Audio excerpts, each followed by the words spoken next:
If you're really trying to become debt-free, you gotta lock in and block out all the noise, because your mind, it's not gonna be able to handle the people that aren't aligned with your goal. What this means is you're going to have to understand the psychology behind it and why it's important to you to achieve this goal. I've worked with thousands of individuals and had the opportunity to study their behaviors, and I gained an understanding of what kept most of them in debt versus the ones who were debt-free. In this season in your life, I can tell you, it's not gonna feel good. It's gonna actually be uncomfortable. And you may even feel like you just wanna quit this journey. But listen, if you can focus for the next 30 days, because it does take time to build new habits and gain a different mindset, then you can completely change your future and manifest becoming debt-free. And this has been scientifically proven. There is literally no fluff to this. Now, I don't want to sound like a cliche, but it's literally like every life coach, every business coach, every financial coach, dang near every coach says this. Every coach that I have invested in to invest into myself and into my own future, they literally start with this. It starts with mindset. And if you can't change your mindset, you will always be stuck. By the end of this video, you'll have 3 steps that will create the biggest mental shift you've ever had to transform your mindset to be on your way to achieving debt freedom by 2026.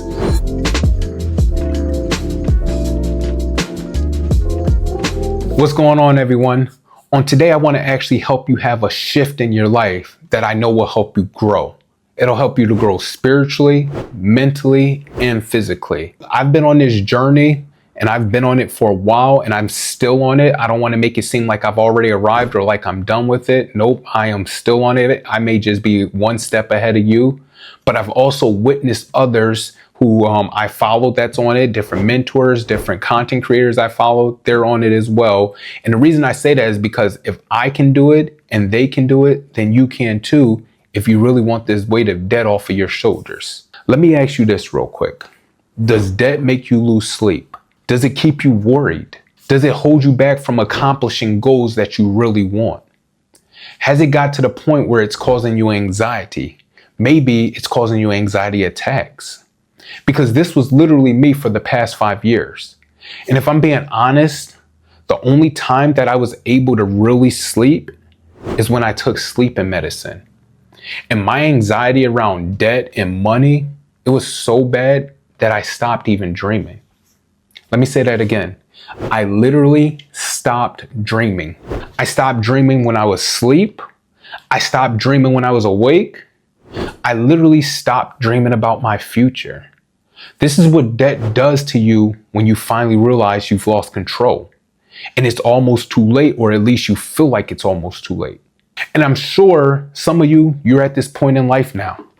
And others, you may not be there yet. But eventually, the feelings and the emotions, they're going to hit you. And it's going to be tough. So why not take control now? In order to take control, it literally starts with mindset.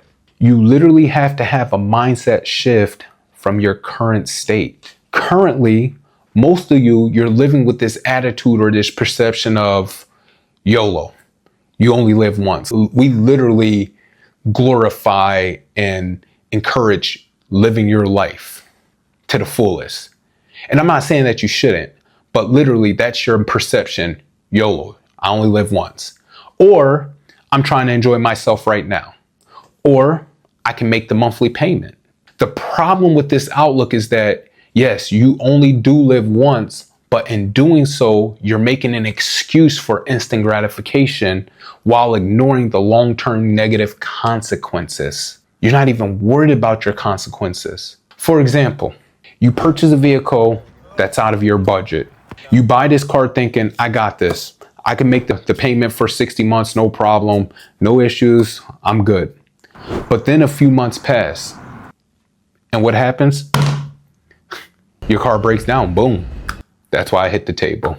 Now you're hit with a repair bill that you didn't budget for. And remember, this vehicle, it was out of your budget. You're basically car rich and your wallet broke. And don't act like you've never been there. Please don't act like you've never been there. I know I'm not the only person that's been there. I've literally been there twice. To me, you own a nice car, but that's all you can actually afford. Now you have to pull money from either the car payment, your rent, or somewhere else. Then this is where the snowballing happens. And what started off as a small problem has snowballed into something major. These perspectives, they become a financial ticking time bomb. And I can promise you, eventually, you're going to explode in emotions. So let me give you 3 steps for this transformation real quick. Step 1, acknowledge your current state. You got to actually acknowledge your current state in your relationship with money and debt. And if you're wondering why I say your relationship with money and debt, it's because everything that is actually in your possession, we have some type of form of a relationship with it. And it causes us some type of emotions. Literally, if you think about it, any money that you have, any debt that you have emotions behind it. Some of those emotions may be negative, some of them may be positive, or all of them may be negative, or all of them may be positive. But most of you think money should just flow outwardly to bill collectors or things you want to buy. The problem with that is that your money is not helping you to grow at all, and you're manifesting it away from you, which is causing you to go deeper into debt further. What acknowledgement does, it allows you to grow and realize that you do not want to remain in the same position, which to me, that's just the first step of this mindset shift. Acknowledging your current life circumstances allows you to reflect on different traumas that you've basically lived through, and that still has control or a hold on you. And these traumas, they're rooted in your previous behaviors. And now that you've been able to reflect on them, you know how to shift them out of your mindset. And acknowledging your current position in life, you can then set a goal to move forward. But understand, you can't elevate without first knowing what you want and what you want to do and what it's going to take to get there and why you haven't got there yet or why you haven't got there before, so that you aren't hindered moving forward. Acknowledgement, that starts the shift. Step 2 is recognizing the why behind your spending. I can honestly say I used to spend money to impress people, and I'm sure a lot of you did too. Like literally, if you think about it, it started when we were young. For me, it started when I was young. And I'm sure if you look back and reflect on your life, like I said, this probably occurred for you also. In school, I remember kids getting picked on for not having name brand shoes or clothes. And that in itself, that caused me anxiety at a young age. I would literally tell my parents I was too sick to go to school if I didn't have name brand shoes. I literally remember this one time vividly where I didn't want to go to school because I thought I was going to get picked on. So I went to the refrigerator, I grabbed a piece of lunch meat, I grabbed a scoop of peanut butter, and I grabbed some red Kool-Aid. I literally chewed it all up. I waited until my mom was in front of me, and then I spit it up to make it seem like I was throwing up so that I didn't have to go to school. And guess what? I didn't go to school. I literally would also draw Nike signs on my generic brand sneakers. And I draw Timberland signs on my off-brand boots. What that turned into was a bigger problem. Because once I was able to start working, I bought sneakers and clothes just to impress people. And now that I think back, I didn't even like a lot of that stuff I purchased. And those individuals I was trying to impress, like the individuals that I've tried to impress, and I'm sure you too, but the ones I tried to impress, I haven't seen them in over 20 years. So determine why you're spending money and be honest with yourself. What I've found and what I realized is, in order to escape this trap, you gotta actually have a goal. You gotta have a vision, and then you have to have a map to get there. Recognizing your financial decisions and what has influenced them, I promise you, is super important.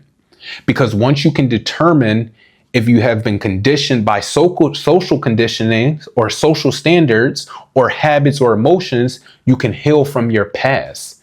You can now forgive yourself for your past mistakes. I literally had to forgive myself for so many mistakes when it came to my financial past. And this allowed me to learn from my past because I started looking at them as teachable moments. Don't look at the issues from your past as screw-ups. Look at them as past learning experiments or experiences that is going to help you to grow in your life. And literally recognizing what you've been through, it's the next step in that shift that helps you to know why I did this and why I can't do this moving forward. Step 3, stop comparing. The final step to this shift in your mindset is to stop comparing your finances to others. And you may be thinking that you don't compare yourself or your finances to others. That literally was me. Oh, I don't compare myself to anybody. But honestly, I did. And you're likely doing it too. If you were to literally pull out your phone right now and get on social media, would your feed show cars, homes, furniture, clothes, things that you've seen other people with and you've thought or fantasized about having? Like you really want those things. And be honest, do you save those posts so that you can go back and hopefully purchase those items? Here's the thing.